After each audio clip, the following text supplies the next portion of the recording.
Hello. I want you to imagine a situation, and don't worry, it's probably one you won't have much trouble imagining. There is a group of friends, talking, sitting around, shooting the breeze, and one of them pipes up. Man, you guys would not believe the workload that I've got. Another interrupts. Don't even talk to me about busy. I am the king of busy. This becomes a stress off.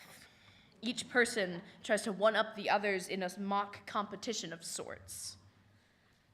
I can't speak to every generation, but this seems especially true of students my age nowadays.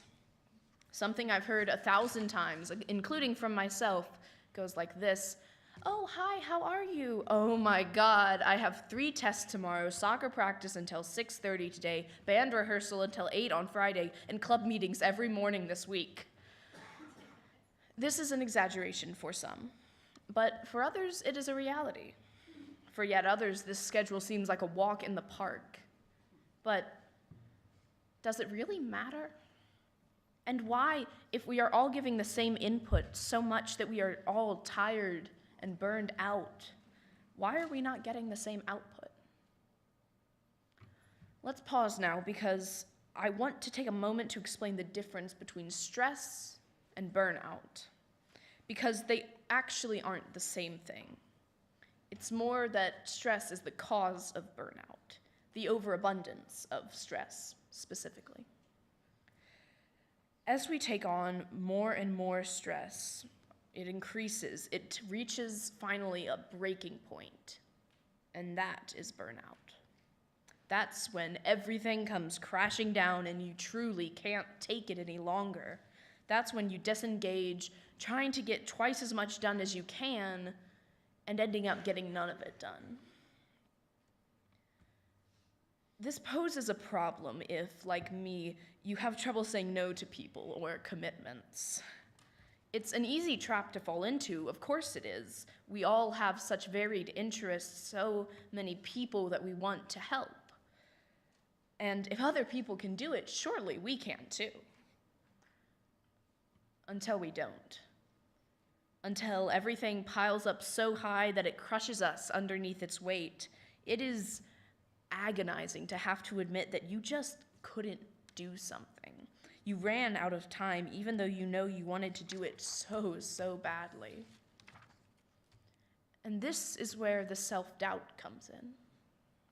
We begin to think that the problem must lie with us, that maybe we aren't putting in as much as we can, as much as other people are, that we ourselves are the failure.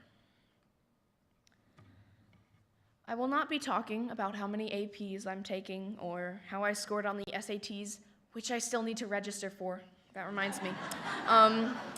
Or my GPA or how many extracurriculars I have, because if I did, it would sound pitiful compared to what I'm sure we've all heard from someone else at some point before. And yet, I still exist as a walking, talking mass of anxiety, and I'm sure I'm not the only one. But there's not a single one of us here who is the best at everything, or probably even the best at one particular thing, statistically. Only one person in the world can be the best at one thing. And maybe you are that one person, but it's unlikely. But not to make you feel bad, my point is,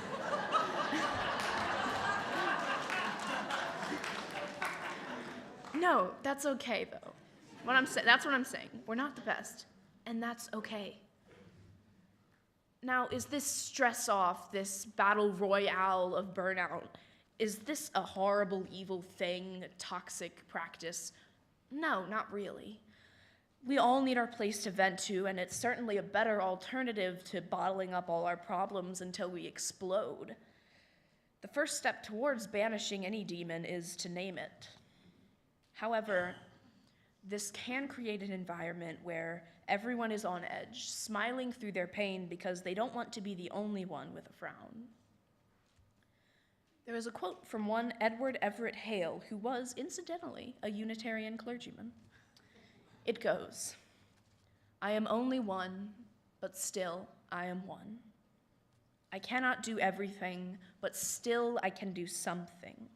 And because I cannot do everything, I will not refuse to do the something that I can do.